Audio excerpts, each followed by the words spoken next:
Hi guys, and welcome back to another episode of the data series. Today I plan to give you guys an example of gradient boosted trees in Python. So for the first step, we import our libraries, and here we are importing pandas, warnings, seaborn, and numpy. We import pandas so that we can import our data into Python.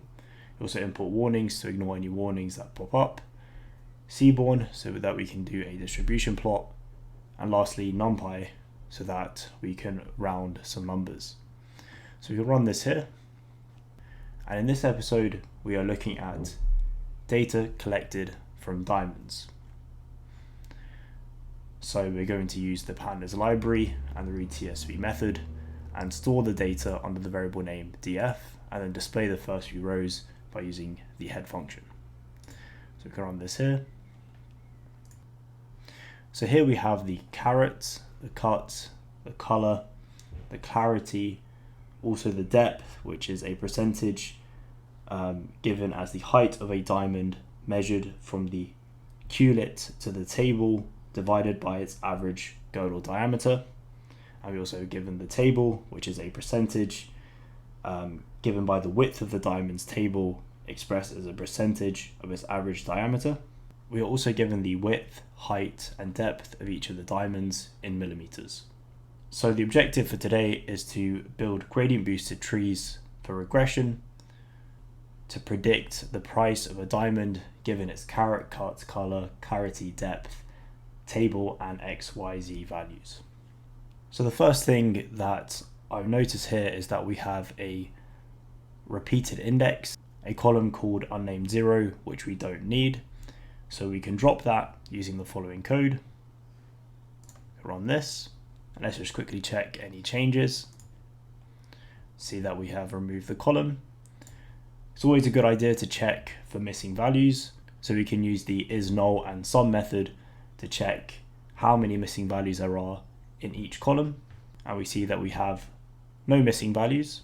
Let's now take a look at the number of rows and columns in our dataset. So we have 53,940 rows and 10 columns. And let's just take a quick look at the distribution of our diamond price. And here I'm using the seaborn library and the distribution plot function. So we can run this here and we see that our diamond price is quite positively skewed. And we can get some exact statistics as well. So we have a mean diamond price at around $3,932. I forgot to mention that the price here is actually in dollars. The first step is to do some data preprocessing. There are 3 columns in our data frame that are categorical, and that is the cut, the color, and the clarity. And more specifically, they are ordinal data. So over here for the cut, we're going to replace fair, good, very good, premium, and ideal with 0, 1, 2, 3, 4. So we're going to stick with the general rule that a higher number means better and lower number means worse. And we do the same for color, but here we have from D, which is the best, to J, that's the worst. So here we go from 6, 5, 4, 3, 2, 1, 0. And also we have clarity, which goes from I1, which is the worst, to IF, which is the best. And once we replaced all of these, we can check our changes. So we see here that we have numbers now for cut, color, and clarity ready to be fed into the gradient boosted trees. For the last step of our data preprocessing, we split our data into a training and a test set. So here we use every variable apart from price to predict price. And so here we define X as every variable apart from price, and we define our target variable here as the diamond price. And here we use a test size of 10% and therefore a training size of 90%, and we use the train test split function from the scikit-learn library to split our data. So we can run this here. Before we go on to build gradient boosted trees, I thought I would give you guys an idea of how well a single decision tree performs on predicting diamond price as well as a random forest, and we can compare how these 2 algorithms perform relative to gradient boosted trees.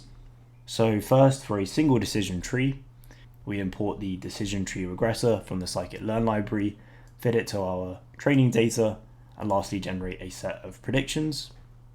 We can run this here. And we can calculate the mean squared error and the R2 score of our algorithm.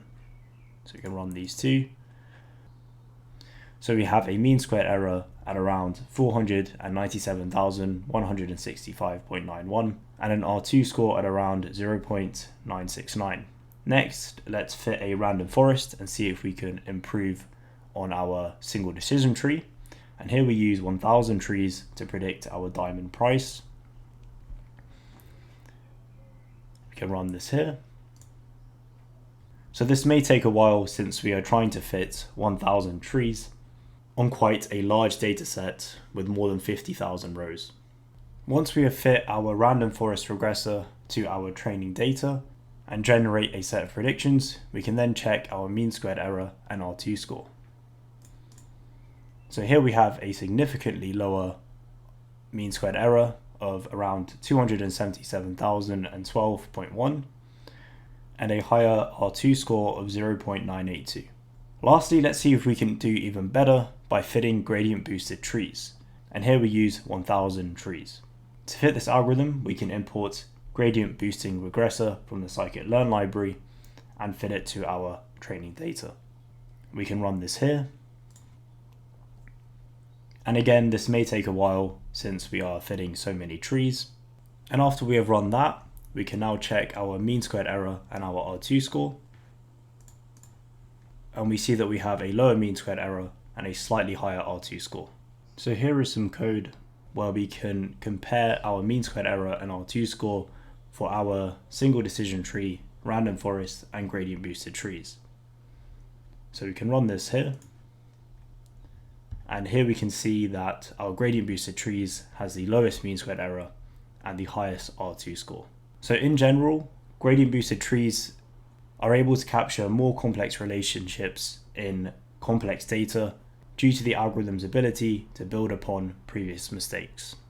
And in the last section here, as with the random forest classifiers in Python, we can look at the importance of each of our features in predicting diamond price. And so we see here for our gradient boosted trees, the width of our diamond in millimeters is the most significant feature in predicting diamond price. Thank you guys very much for watching, and I hope you learned something new.